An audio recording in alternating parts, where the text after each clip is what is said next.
Okay, let's wrap this up before we do a worksheet and just kind of do a quick summary of the rules. Kind of a check mark thing, that you can go through your counterpoint and say, does it do this, this, this, and this? So, first, at the beginning of your counterpoint, does it imply tonic? That's kind of our first thing. So, in this particular counterpoint that we did earlier, we have F and F. It's in the key of F. So yes, that implies tonic right away. That's great. So yes to, does it imply tonic at the beginning? Number 2, does it close with one of our standard types of cadences? Perfect authentic, imperfect authentic, things like that. So what we really want is a 5-1 going here. So here we're in F. We have an FF octave. We can call that 1 pretty confidently. So 5 of that would be a C chord. So here we have a C and an E, which is a C chord. So that does imply a 5-1 cadence at the end. And this is going root of that 5 to root of that tonic, of the 1 chord, which means we have a perfect authentic cadence here. So very strong cadence at the end. So check mark to that. Number 3, does it form consonant harmonic intervals or chordal dissonances? So we have primarily harmonic consonant intervals here.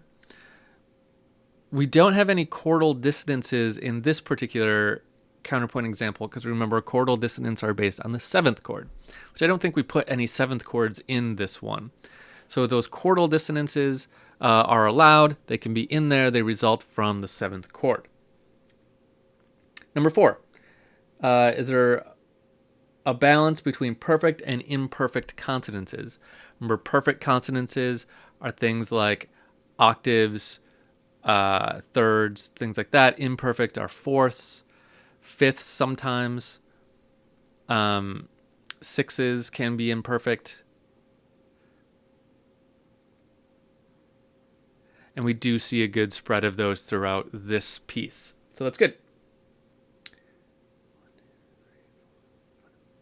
Number 5, does it avoid parallel octaves and fifths?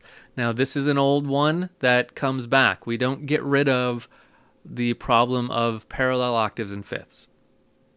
So we can look at our types of motion down here. We don't have any parallel motion, so we're okay there. But in this style of counterpoint, we still have to worry about parallel octaves and fifths.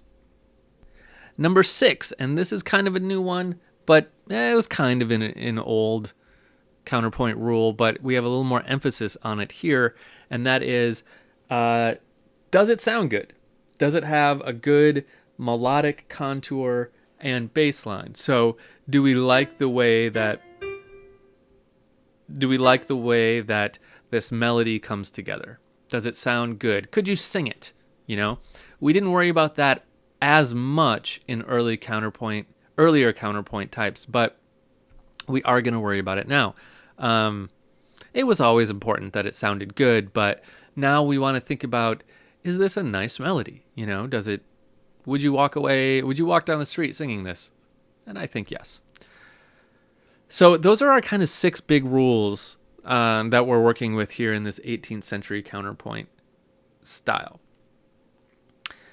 Okay, moving on. Let's do a worksheet on this, and then we'll move on and start talking about melodic embellishments.